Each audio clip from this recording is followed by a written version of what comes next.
Well,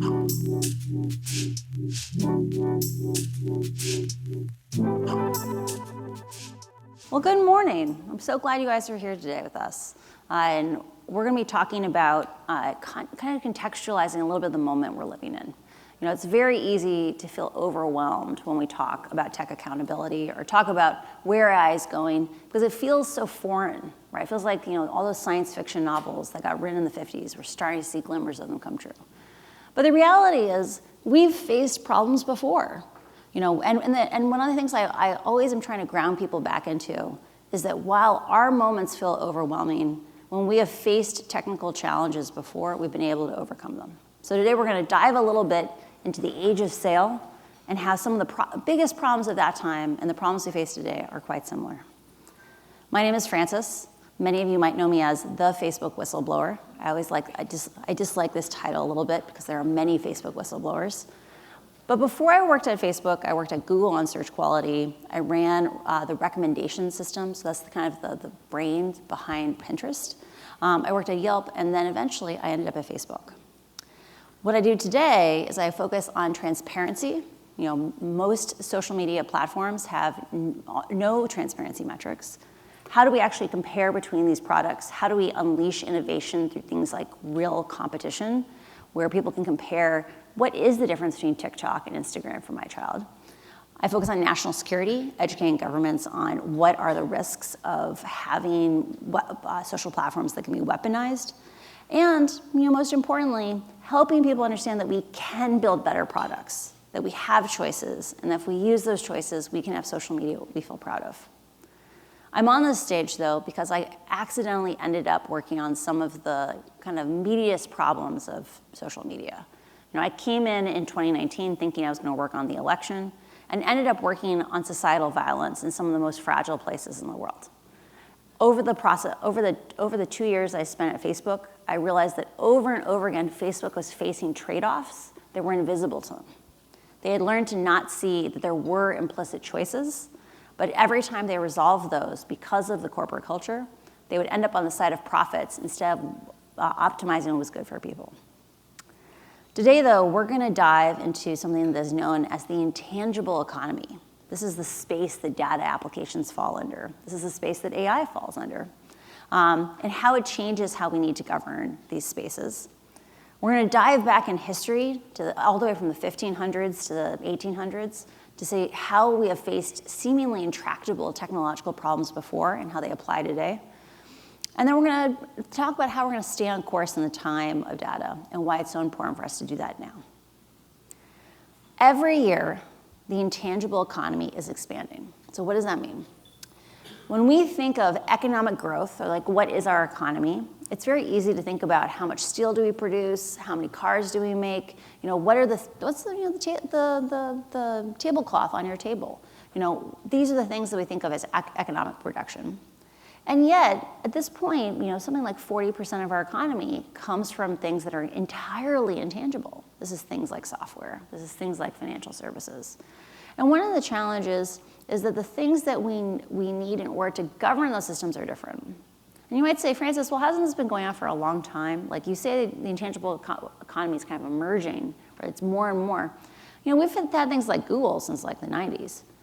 Well, when you or I open up Google, we see basically the same thing. It's kind of like holding, you know, a mug in our hands. Like we can all agree this thing exists. We can all inspect the same objects.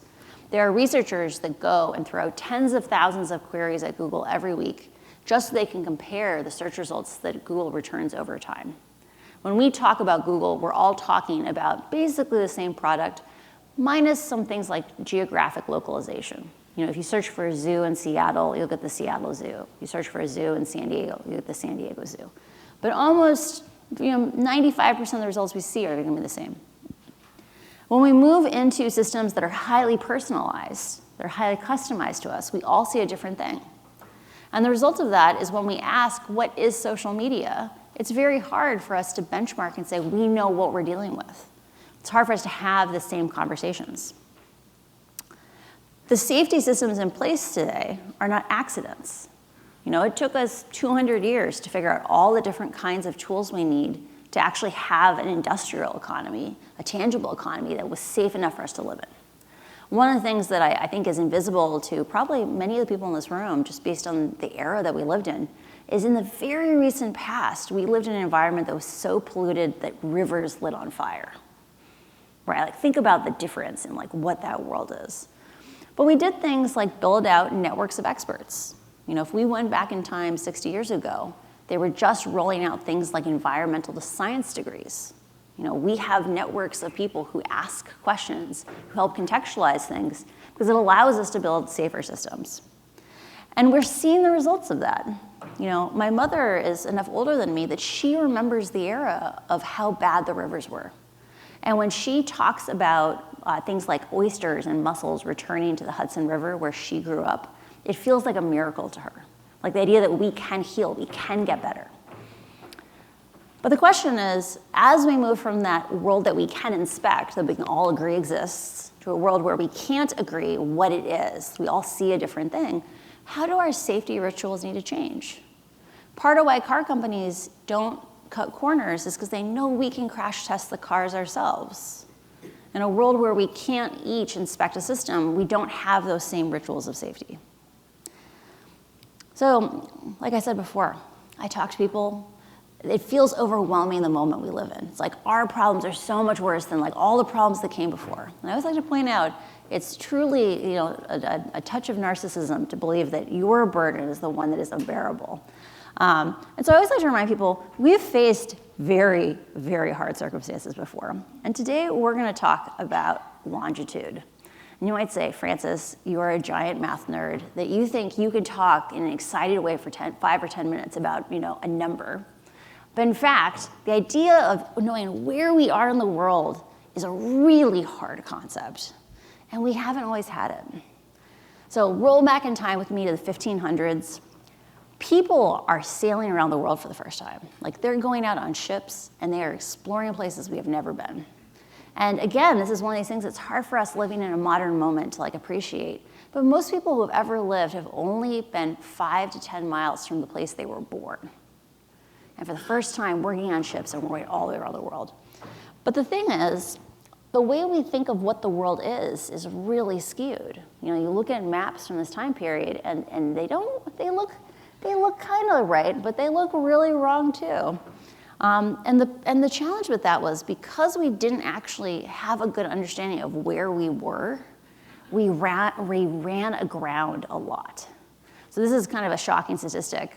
Between 1550 and 1650, 1 in 5 ships that tried to sail to India from Great Britain never came back, right? Imagine a world where 20% of the time you get on an airplane, you never come back, right?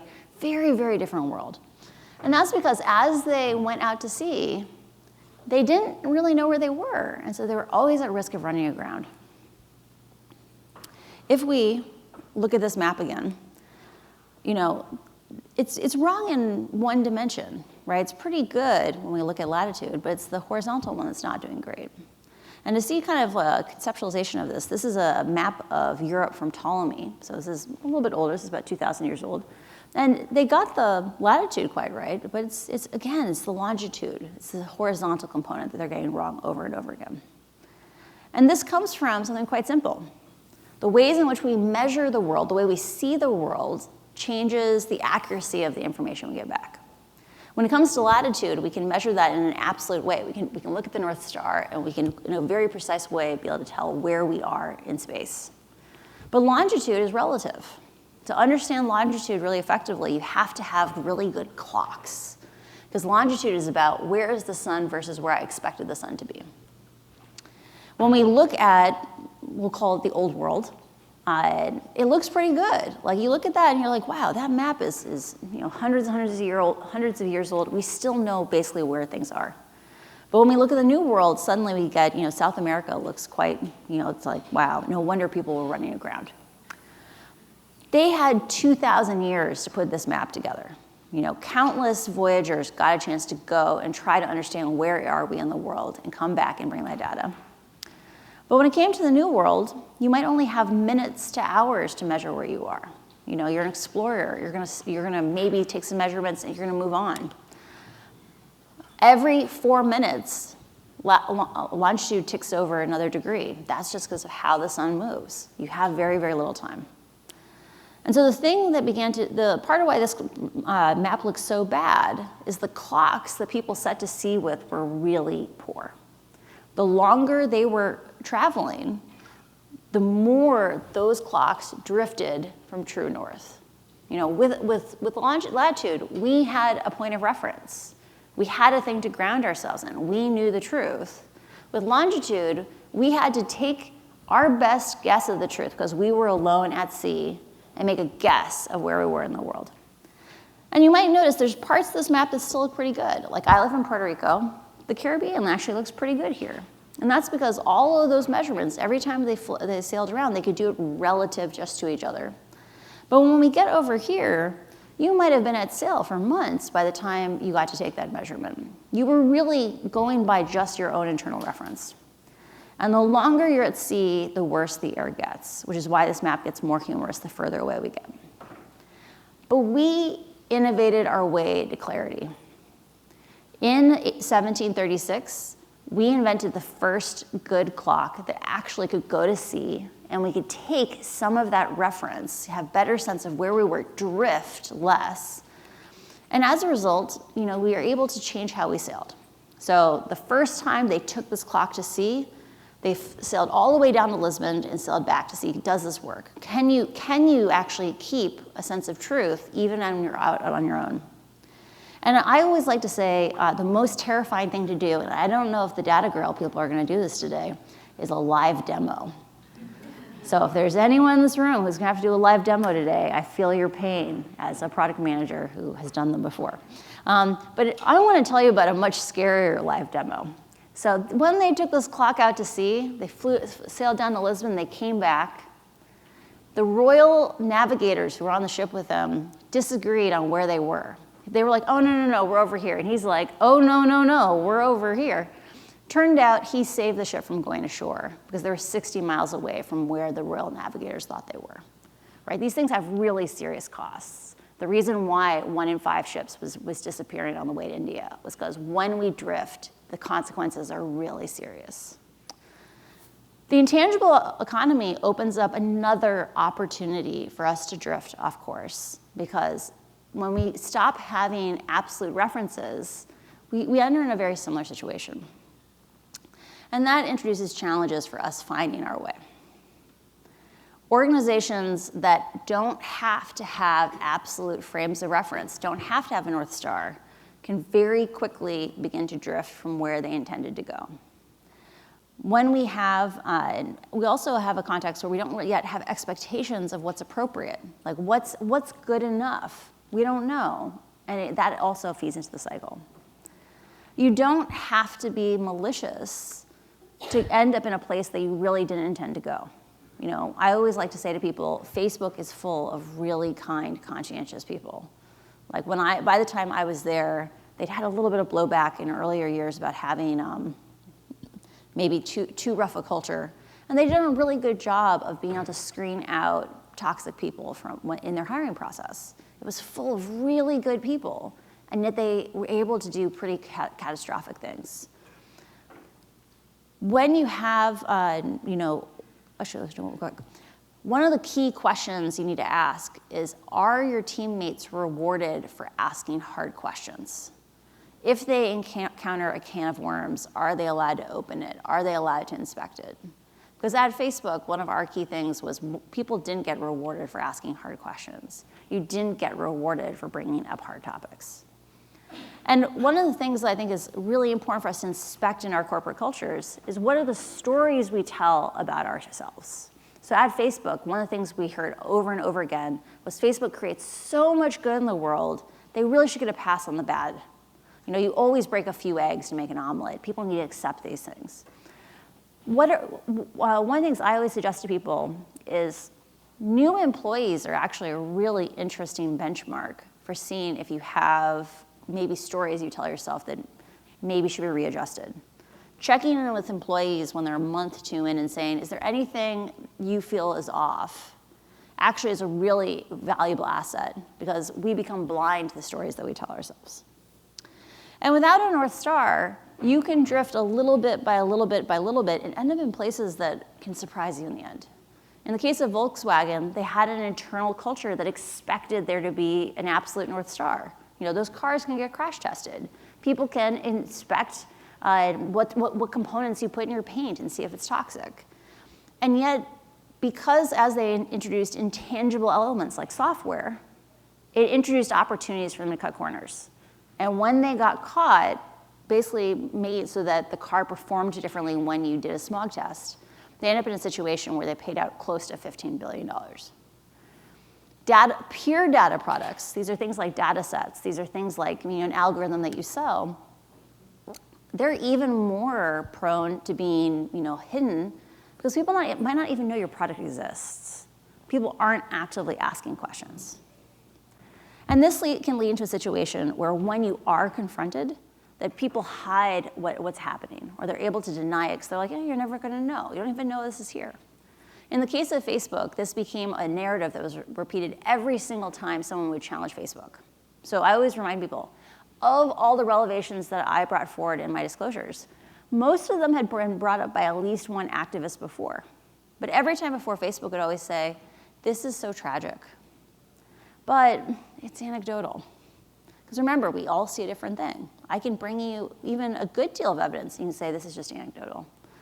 This is not a representative experience of our platform. And I just for context, this is a slide I used to benchmark like how technical is my audience. Because sometimes I do this joke and it's just like silence. And I'm like, oh, well, that didn't go over as well as I wanted it to.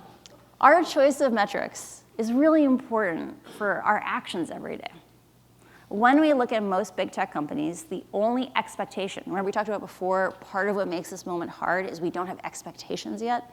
The only expectation we have on transparency and clarity is around profit and loss numbers. We say you have things that if you're going to be a public company, you need to report these standard benchmarks each quarter.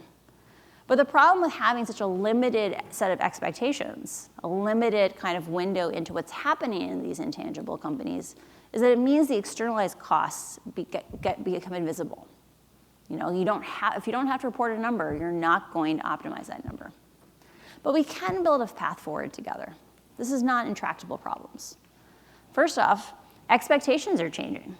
Just because right now you'd only have to publish profit and loss numbers, your expenses, that's not going to be true in the very near future. Just for context, bringing out a little bit of information on Facebook has triggered a set of things like lawsuits. So all of us probably remember when the tobacco lawsuits came through in the 90s. Right now, 44 US states are suing Facebook, saying you lied about harming kids. You built products that you knew were harmful, and then you lied to us about them. Those kinds of things are changing how countries around the world are writing laws around what data is coming out. A thing I've also heard over and over again from people who work on AI policy is that part of why legislators are moving so quickly to try to get regulations out there, or why they're willing to be a lot more aggressive, is they look at what happened in the past and they regret that they didn't act sooner.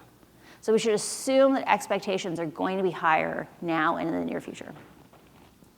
And we need to not take for granted the goodwill that we do have. We can build goodwill by proactively setting expectations for transparency.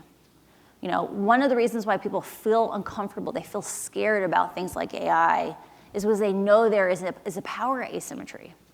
You have all this data on me. You can make inferences that impact my life. I can't question them. I might not even know you're doing it.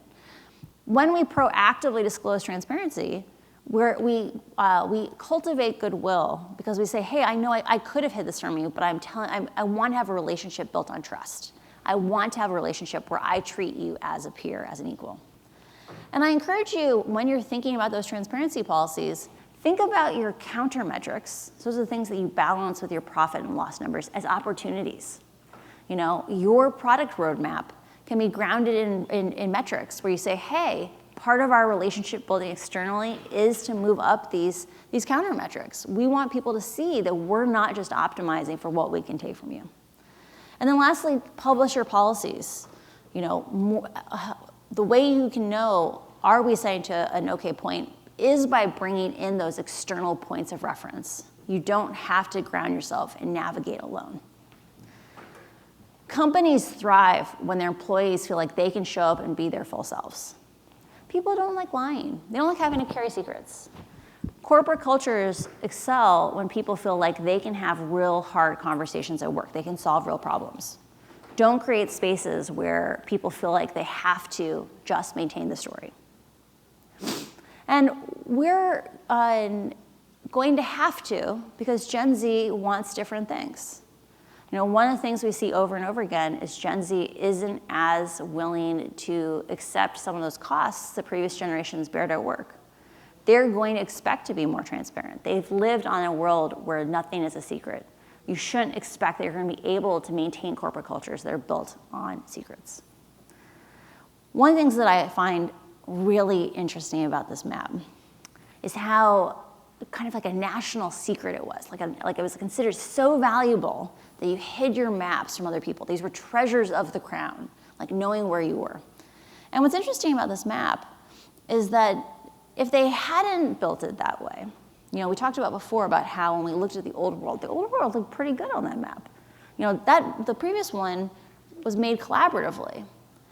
If instead of this being a national secret where you just had a few people being able to measure, even in situations where we drift, where we're having to figure out where we are just on our own, when we can cancel out each other's errors, we actually get a much more accurate picture.